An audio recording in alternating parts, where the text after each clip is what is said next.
Assalamualaikum warahmatullahi wabarakatuh. Selamat siang semuanya. Perkenalkan, saya Dini Islamiyati, mahasiswa semester 5 dari Prodi Pendidikan Bahasa Jepang FKIP UHAMKA, ingin melaporkan tentang kegiatan PLP 1 di SMA Tulus Bakti Bekasi, Jawa Barat. Yang pertama, apa itu PLP?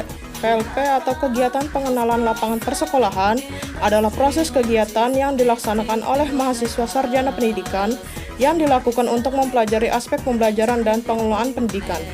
Tujuannya yaitu membangun landasan jati diri sebagai seorang calon pendidik. Di mana kami melakukan PLP 1, mahasiswa program studi pendidikan bahasa Jepang FKIP UHAMKA telah melakukan kegiatan PLP 1 pada tanggal 1 Oktober 2021 di SMA Tulus Bakti Bekasi yang berada di Jalan Swatantra 2 nomor 7 RT 6 RW 4 Jati Asih, Kecamatan Jati Asih, Kota Bekasi, Jawa Barat, yang dimana kegiatan tersebut dilaksanakan secara luring maupun daring. Kegiatan PLP 1 dibimbing oleh dosen pembimbing sesuai dengan kelompok yang telah ditentukan.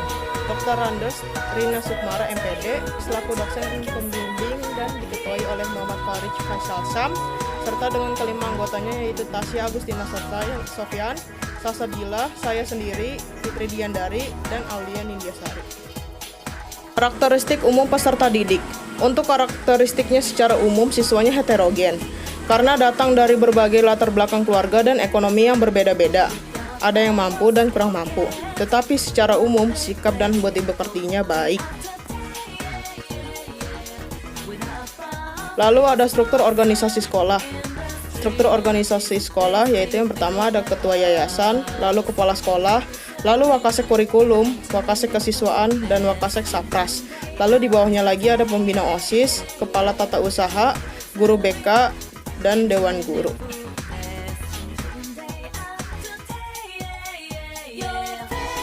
Ada struktur tata usaha. Struktur tata usaha diantaranya ada kepala tata usaha, staf kurikulum, staf kesiswaan, dan staf kepegawaian.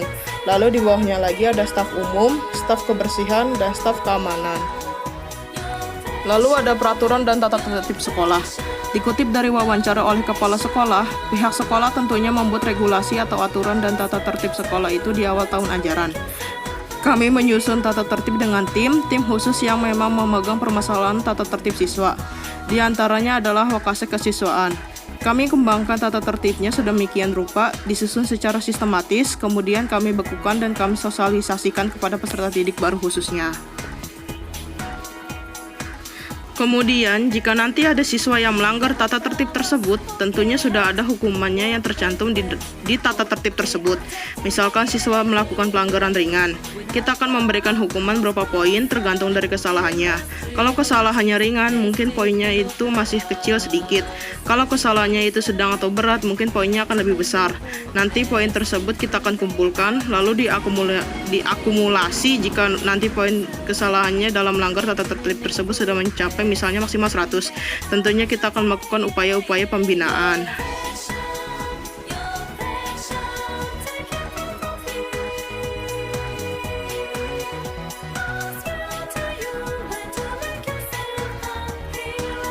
Selanjutnya adalah kegiatan seremonial di sekolah. Selama pandemik, sekolah hampir tidak pernah melakukan upacara bendera sama sekali, tapi itu tidak mengurangi makna. Kalau upacara biasanya dengan tujuan pembinaan kepada siswa, sehingga sekolah ganti dengan pembinaan para wali kelas secara langsung kepada siswa-siswinya. Lalu ada kegiatan rutin seperti ekstrakurikuler. Sekolah berupaya supaya anak-anak yang memiliki minat dan bakat tertentu bisa menyalurkan sesuai dengan jalurnya. Contoh, mereka punya minat bakat di bidang olahraga. Tentu sekolah juga arahkan mereka untuk memilih eskul di bidang olahraga. Mereka yang memiliki minat bakat seperti seni bisa diarahkan mereka ke eskul bidang seni. Di antaranya ada tari saman, dancer, dan lain sebagainya. Lalu untuk ekstrakurikuler itu sendiri ada badminton, Japanese club, futsal, basket, paskibra, pramuka, rohis, PMR, tari, dan saman. Lalu ada praktik-praktik pembiasaan dan kebiasaan positif di sekolah. Kegiatan positif, khususnya bina iman dan takwa. Sebelum pandemik itu, sekolah biasanya tadarus bersama di awal pembelajaran. Jadi sebelum jam pertama mulai, selama kurang lebih 15 menit, anak-anak di dalam kelas itu tadarus bersama dipimpin oleh satu pembaca Quran di ruangan. Jadi dia nanti memimpin kita mengikuti semua siswa. Sekolah juga melakukan pembiasaan seperti sholat duha berjamaah setiap Jumat pagi sebelum pembelajaran. Sekolah melakukan hal tersebut secara gabungan dengan SMP-nya juga. Lalu ada kegiatan belajar mengajar. Bagaimana kegiatan pembelajaran secara luring atau daring yang dilakukan saat pandemi COVID-19? Pembelajaran secara luring atau PTMT, kita menggunakan metode hybrid learning. Artinya, guru memberikan materi sebagian langsung bertatap muka dengan siswa. Sebagian lagi siswa belajar daring di rumah dengan sistem live streaming. Sehubungan PTMT ini, siswa hanya boleh mengikuti pelajaran 50% saja dari keseluruhan siswa. Sebagian lagi daring di rumah masing-masing. Lalu bagaimana proses penilaian yang dilakukan dalam pembelajaran luring, daring, ataupun blended? Proses penilaian dilakukan dua metode. Jika siswa yang PTMT tugas langsung dinilai di kelas, yang daring siswa share tugasnya melalui WA atau Google Classroom. Penilaian pun seperti itu.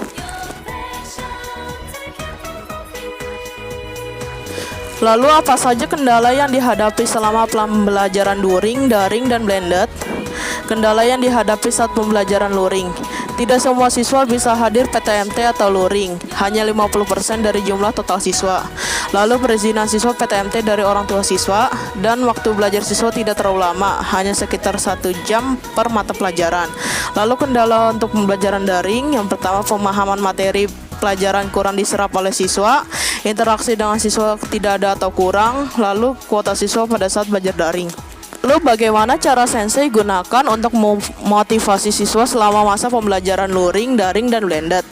Motivasi yang diberikan guru pada saat pembelajaran daring. Yang pertama, memberikan semangat agar tetap ikut daring tanpa banyak memberikan tugas yang berlebihan, hanya sesuai dengan kemampuan siswa. Yang kedua, memberikan kelonggaran kepada siswa waktu pengerjaan tugas sesuai dengan kemampuan dan kuota yang dimiliki siswa. Mungkin hanya sampai di sini saja laporan yang dapat saya sampaikan. Mohon maaf jika ada salah-salah kata atau kurangnya kata, kurang lebihnya mohon maaf. Akhirul kalam. Wassalamualaikum warahmatullahi wabarakatuh. Jangan. 僕らは何回だってきっと僕らは